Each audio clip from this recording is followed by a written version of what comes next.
Good morning, everybody. Hi, Lori Parker here.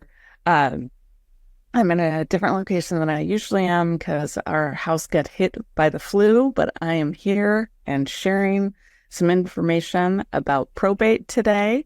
I hope you guys will all learn something. Trying to find the share screen. There we go. Oh, is it letting me share? Let's see.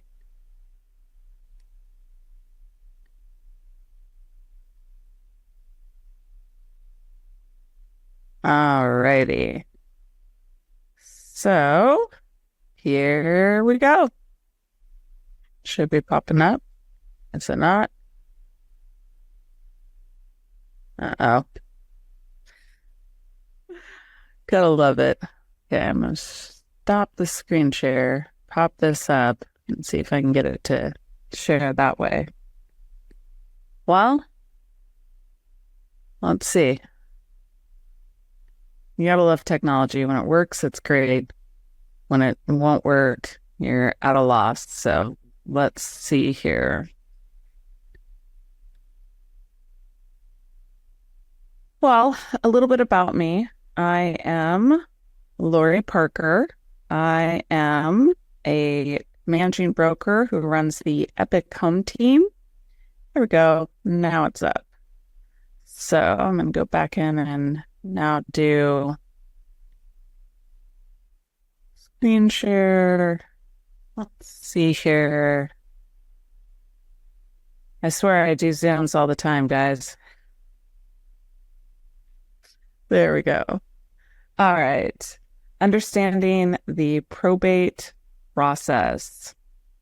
So let me just get my screen situated. Hopefully you guys can see just my navigating the probate process.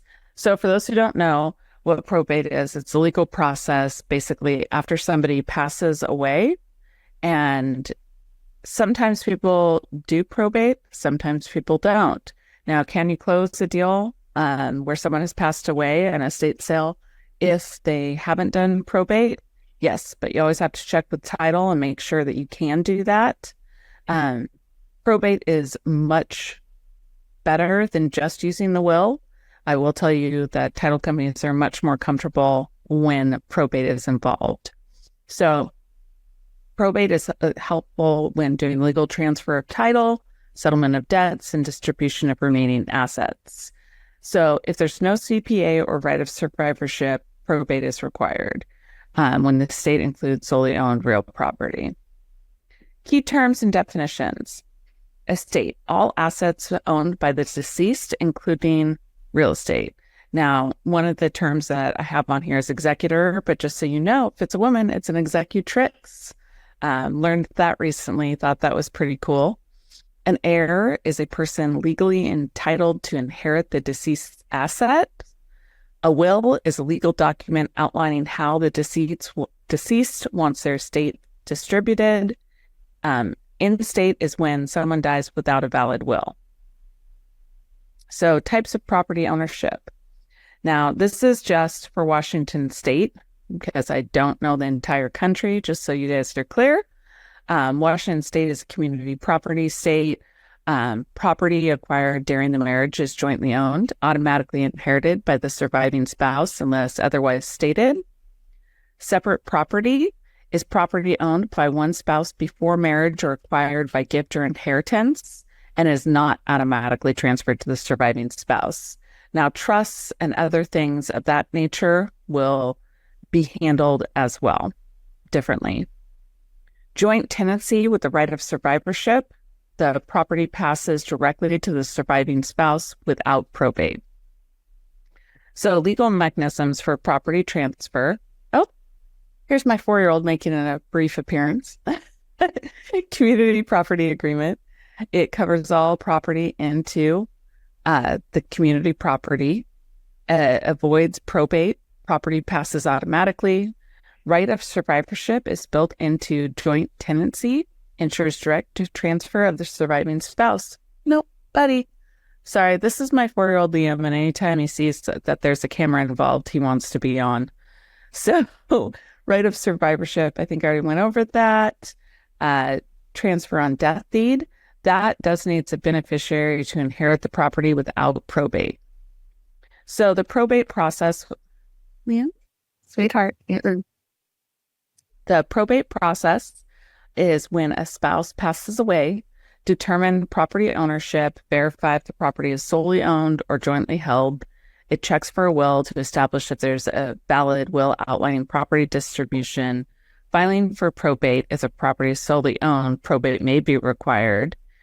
Executor's role is to manage the estate, ensuring all debts are paid and the property is distributed according to the will or the succession laws.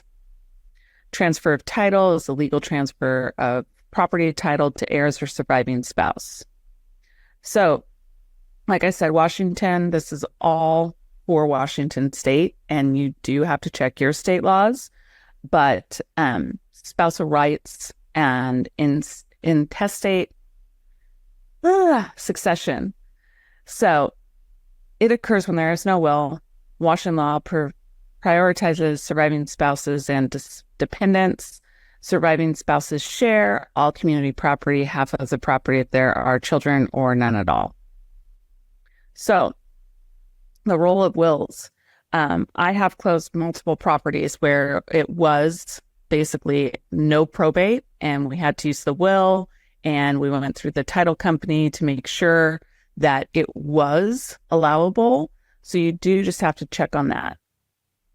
So trusts are a big thing right now, especially if you own property or have minor children. Trusts, you can put things into the trust and it makes things very smooth when somebody passes away. Trusts avoid probate and maintain privacy. They also allow flexibility in managing assets. So tax considerations, this is the big one, guys. Estate tax, there's federal estate tax that applies to estates exceeding $12.92 million. That was the 2023 threshold. Washington state estate tax threshold is 2.1. So most states and you always have federal taxes no matter where you are in the U.S. Then basically you will also have your state tax. Yes, that's enough, buddy. I need you to go get your tablet and go watch over there. So step-up basis. Inherited property receives a step-up basis to fair market value, and it reduces the capital gains tax if property is sold. So practical steps for spouses is to go ahead and review ownership titles. This is something that your estate planner should do. If you have an estate attorney, I work with multiple estate attorneys, and it's always great to see what they plan out, right? I've been working with my attorney on doing my estate planning, and I got to tell you that it's an intense packet, but definitely it helps with trusts, wills, all of that. A community property agreement simplifies this inheritance for community property. Like this says, consult with an attorney. An estate attorney is definitely going to be able to answer a lot of those questions for you. So does anybody have any questions? If not, I'm going to tell you guys a little bit about myself. This is me and my husband, Tyler. My husband owns an estate sale company and is also a managing broker. I am a managing broker, have been for 26 years. And as you can tell, I do have 6 kids. I've managed the number 2 team in the state for EXP, which is the Epic Home team. And I manage 14 brokers. So between my kids, my brokers, and my 5 dogs, it's never quiet, very rarely quiet, but it's fun and it's never a boring day. We specialize in estate sales, or I do. The team is always growing and expanding. So that is what we are up to here at the Epic Home team. That's my info. If you guys ever have any questions about estate sales or probate, I am happy to always answer any questions. Anybody have any? I'm not sure if I can hear. There we go. Or if not, I hope everybody has an awesome Tuesday and can go out there, hopefully get some contracts. I have 2 listings that I have to get input today. And other than that, I'm super excited for my Tuesday, and I hope you guys are too. If you'd like more information or to get connected to the Agent Power Huddle, join our free Facebook group. This call was designed for the agents in our EXP organization, but open to any agent from any brokerage. If you're a guest and you're interested in learning more about EXP or our specific resources within the Agent Collective, reach out to the person who invited you to this call to get more info. Produced by the Agent Collective Media Network.